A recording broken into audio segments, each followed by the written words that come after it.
Web series story expert presence white lines. ये series एक British Spanish mystery thriller है। Alex पिना ने इसे क्रिएट किया था। 2020 में ये नेटफ्लिक्स पर स्ट्रीम हुई है। एक लड़की जब अपने भाई को ढूंढने निकलती है तब उसका सामना कुछ और गहरे राज से होता है। कहानी शुरू करने से पहले अगर आपने चैनल को सब्सक्राइब नहीं किया तो सब्सक्राइब कर लीजिए और बेल आइकन दबा दीजिए। अगर ये वीडियो पसंद आए तो लाइक का बटन दबाना ना भूलें। कहानी की शुरुआत में घोड़े पर सवार घुड़सवारों में से एक शख्स उतर कर देखता है। उसके सामने एक डेड बॉडी दिखती है। वो किसी को फ़ोन लगाता है। इसके बाद हमें एक लड़की कार में बैठी दिखती है। जोए ढूंढने निकली है अपने भाई को। जब वो छोटी थी तभी उसका भाई गायब हो गया, पर उसे यकीन है कि एक न एक दिन वो इसके पीछे जुड़े सच का पता लगा लेगी। वो अपने पति माइक के साथ पहुंची है इंस्पेक्टर मिगल के पास। मिगल ने कहा, हमें एक डेड बॉडी मिली है, पर आपके भाई के गायब होने की घटना को 20 साल हो चुके हैं। यहाँ रेगिस्तान में डेड बॉडी भी इतने सालों में पहचान में नहीं आती, पर फिर भी उसकी बॉडी पर हमें एक टैटू मिला है जो आपके भाई के टैटू से सिमिलर है। जोए ने इस टैटू के बारे में जानना चाहा। मिगल ने बताया, आपके भाई के गायब होने से 2 महीने पहले फ़ोटो ली गई थी, इसमें यह टैटू दिख रहा है। जोए के सामने डेड बॉडी को लाया जाता है। बॉडी के कलाई पर ब्रेसलेट और चेस्ट पर बने टैटू को देखकर जोए ने अपने भाई को पहचान लिया। वो फूट फूट कर रोने लगी। उसे अपना बचपन याद आया जब वो बहुत छोटी थी। वो अपने साथियों के साथ कहीं निकला था। इतने में जोए के पास माइक पहुंचा उसे संभालने के लिए। जोए ने कहा, वो मरा नहीं, उसे मारा गया था। मैं एक्सेल से जुड़े सारे राज का पता लगा के रहूँगी। इस कहानी में एक स्पेनिश फैमिली भी है। इसका हेड है एंड्रू। वो अपने डॉग किंग को वॉक पर ले जा रहा है। ये फैमिली कई क्लब चलाती है, साथ में इनका कसिनो का भी बिजनेस है। एंड्रू के बेटे ओरियल का एक प्रेजेंटेशन है। उसकी माँ उसे प्रेजेंटेशन के लिए गुड लक कह रही है। एंड्रू से मिलने उसका आदमी बॉक्सर आया है। उसने कहा, पुलिस को एक डेड बॉडी आपकी प्रॉपर्टी पर मिली है। वो किसी एक्सेल कॉलिंस की है। चेस्ट पर टैटू है, की का नाम लिखा है। जोए चाहती है कि इस केस में सूक्ष्मता से जांच हो, पर मिगल ने कहा, अगर आपके भाई का मर्डर 20 साल से पहले हुआ था तब इस केस की जांच नहीं हो सकती, क्योंकि स्पेन का लॉ 20 साल से ज़्यादा पुराने मर्डर केस में कोई सुनवाई नहीं करता। जोए को ये बात बड़ी अटपटी लगी है। उसने जानना चाहा कि पुलिस को बॉडी एल्मिरा में मिली है, जबकि उसका भाई इबिजा में गायब हुआ था। मिगल के पास इसका कोई जवाब नहीं है। मिगल ने बस इतना कहा कि हमें उसके एक्सेल होने पर भी पूरा भरोसा नहीं है। एक बार आप डीएनए रिपोर्ट आने दो। इन सब बातों को सुनकर जोए ने पास के पड़े गिलास पर अपने टंग से टच करके कहा, ये मेरा डीएनए है, आप इससे मैच करके मुझे जल्दी से बताओ। वो बाहर निकलकर एक ट्रक से लिफ्ट लेकर इबिजा जा रही है। उसे यकीन है कि सारे सवालों के जवाब इबिजा में ही मिलेंगे। माइक ने उसे रोका। उसने कहा, हमने अपनी पूरी शादी एक्सेल के घोस्ट के साथ बिताई है। ऐसा कोई दिन नहीं गया जब तुमने उसकी बात नहीं की हो।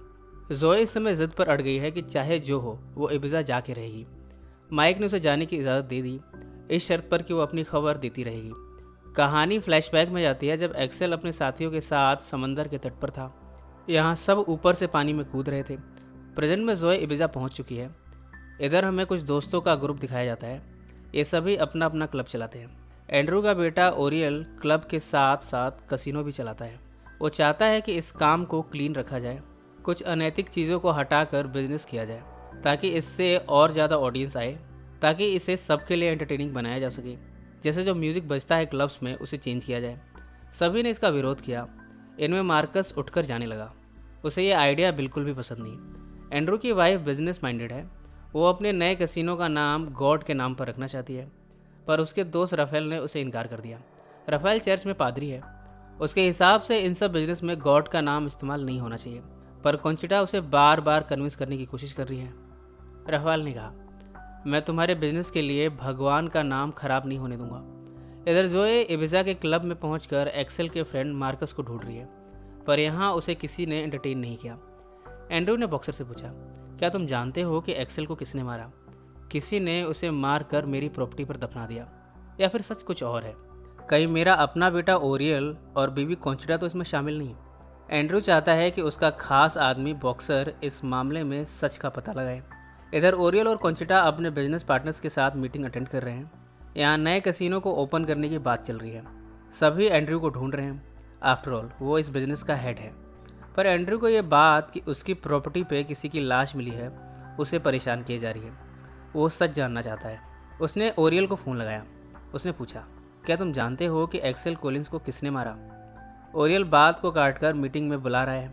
कॉन्चिटा ने फ़ोन लेकर एंड्रू से बात करनी चाहिए, पर कॉन्चिटा से भी एंड्रू ने वही सवाल किया। इस पर कॉन्चिटा ने इस बात को सुनते ही फ़ोन को काट दिया। मार्कस अपनी पत्नी और बेटी के साथ फैमिली में खुशहाल ज़िंदगी बिता रहे हैं। इतने में जोए उससे मिलने आई है। जोए जब छोटी थी तब मार्कस ने उसे देखा था, अब तो वो बड़ी हो गई है। पर जब जोए ने अपना नाम बताया तब मार्कस ने उसे पहचान लिया। यहाँ हमें पता चलता है कि मार्कस एक्सेल के फ्रेंड्स ग्रुप में से बेस्ट फ्रेंड था।